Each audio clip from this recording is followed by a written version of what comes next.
All right, so tell me that story. Okay, from the beginning. What were your symptoms? I didn't have symptoms. I went to a dentist for routine examination, and he saw a couple of white spots in the back of my cheek, and recommended I see a ENT, ear, nose, and throat specialist, and I did. Shortly after, upon my first visit, he did a biopsy, and about 4 days later, the biopsy came back negative. Great. Well, I thought the same thing until the doctor told me he didn't believe it actually, and wanted me to come in again for another deep root biopsy and send it to the national lab in Washington. And that's what he did. And lo and behold, it came back squamous cell carcinoma. So this dentist saved your life. Well, it was actually the ear, nose, and throat specialist. It was an ENT. That he was an ENT. The dentist recommended.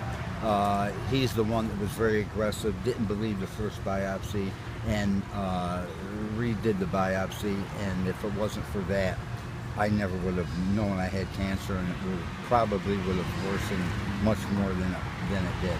So when you went to Miami and you saw the head and neck surgeon, what did he tell you?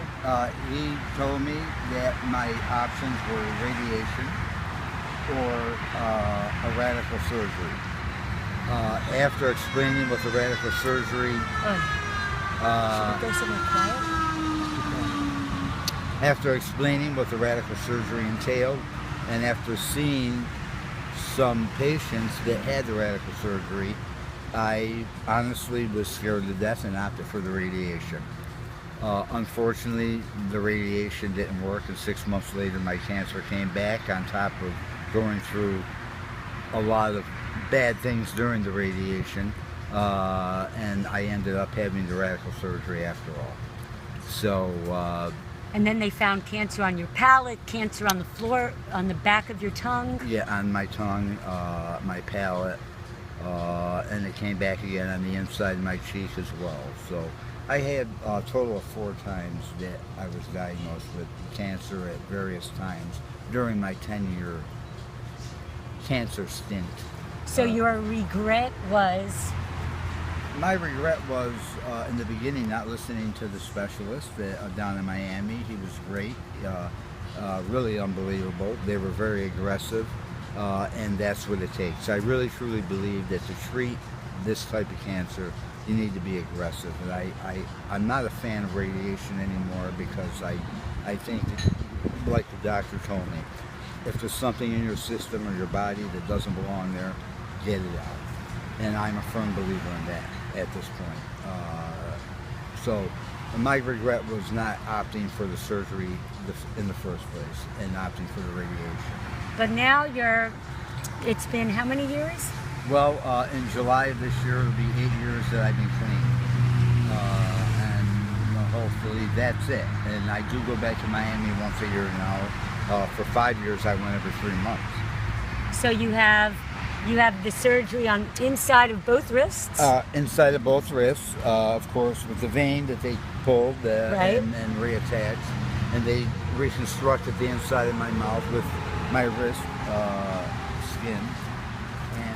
And you had hair in your mouth? Yes, I had hair growing in my throat that was on my arm for a couple of years, and that diminished and ended up going away completely.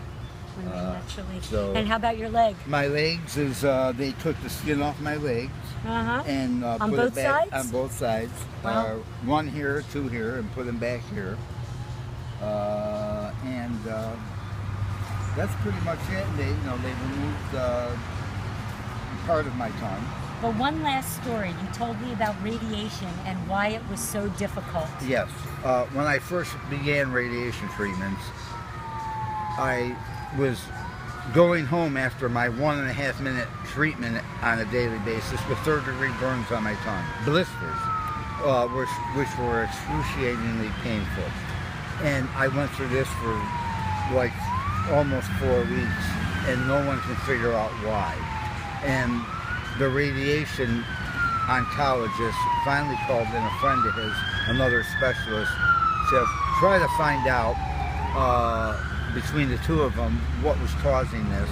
And the other oncologist figured out that I had gold backings on my crowns in my mouth from dental work, and that was causing live scarps in my mouth, which was also causing third-degree blisters on my tongue. So immediately my crowns were removed with the gold, and I finished my radiation treatments. I ended up having a total of 35 radiation treatments. Amazing. Yeah. So nice to meet you. Same Thank here. you. Thank you for your Great story. to meet you. It's a story that needs to be told and heard. Well, I only wish that, you know, one of these days that things will be made a lot easier to treat oral cancer. And mine, I'm a firm believer that mine came directly from cigarette smoke. And so I think that is the first step in trying to help cure this disease, is not to have it anything created to begin with. So I'm an advocate. I'm not smoking anymore. Thank you.